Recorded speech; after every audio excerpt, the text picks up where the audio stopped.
नमस्कार. पुण्यश्लोक अहिल्यादेवी होळकर शेतकरी कर्जमाफी योजनेची घोषणा झाली आहे आणि सगळेजण याचीच वाट बघत होते. पण एक मिनिट थांबा.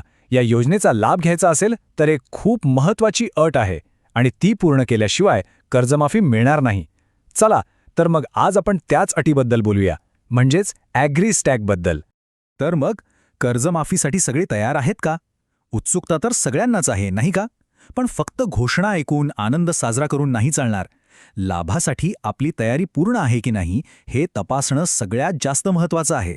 हो, कारण शासनाने यावेळी एक गोष्ट अगदी बंधनकारक केली आहे आणि जर ती गोष्ट आपण केली नाही तर कर्जमाफी मिळणं जवळजवळ अशक्य आहे. चला तर मग पटकन जाणून घेऊया की ही अट नेमकी काय आहे आणि ती पूर्ण कशी करायची. ही अट म्हणजे ॲग्रीस्टॅक. आता हे नाव ऐकून काहीतरी नवीन आणि किचकट वाटेल, पण अजिबात घाबरू नका.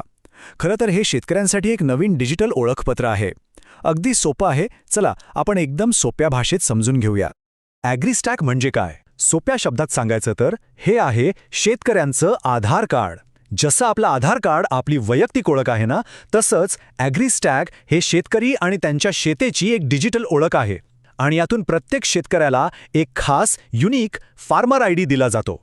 बरं, पण हा फार्मर आयडी तयार कसा होतो असा प्रश्न पडला असेल तर बघा, यात आपला 712 8 अवतारा, आपलं आधार कार्ड आणि आपलं बँक खातं या सगळ्या महत्त्वाच्या गोष्टी डिजिटल पद्धतीनं एकमेकांशी जोडल्या जातात आणि यातूनच आपला एक पक्का आणि अचूक डिजिटल रेकॉर्ड तयार होतो. पण मग हे सगळं बंधनकारक का केलंय? याची गरज काय होती? याचं उत्तर खूप महत्त्वाचं आहे. ते म्हणजे पैसे थेट आणि पारदर्शकपणे शेतकऱ्यांपर्यंत पोहोचावेत यासाठी. मागच्या योजनांमधले जे अनुभव आले त्यातून शिकून शासनाने हा मोठा बदल केला आहे.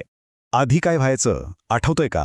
बोगस खाती, पैसे मिळायला महिनोमहिने उशीर, नावांमध्ये चुका, नुसता गोंधळ. पण आता ॲग्रीस्टॅकमुळे काय होतंय तर थेट लाभ हस्तांतरण म्हणजे DBT. यात अचूकता जास्त आहे आणि सगळं काही अगदी पारदर्शक आहे. म्हणजे काय तर ज्याचा हक्क आहे त्याच योग्य व्यक्तीला लाभ मिळणार.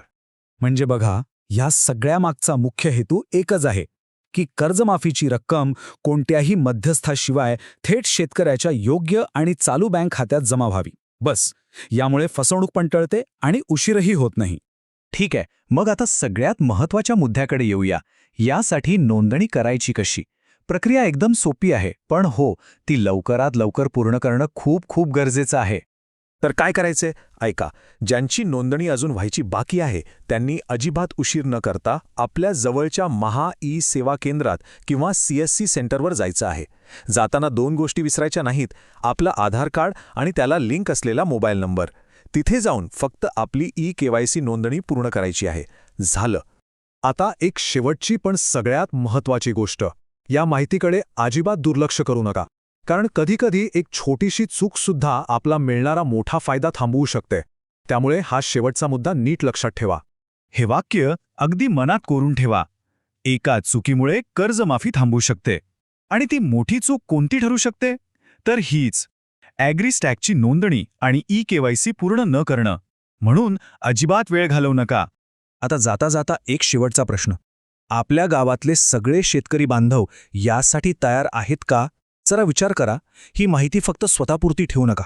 आपला जो काही व्हॉट्सॲप ग्रुप असेल, आपले मित्र असतील, त्यांच्यापर्यंत ही माहिती पोचवा. गावातल्या प्रत्येक शेतकऱ्याला हे कळलं पाहिजे, कारण एकही गरजू शेतकरी ह्या लाभापासून वंचित राहता कामा नये. चला तर मग आपण सगळे मिळून एकमेकांना मदत करूया.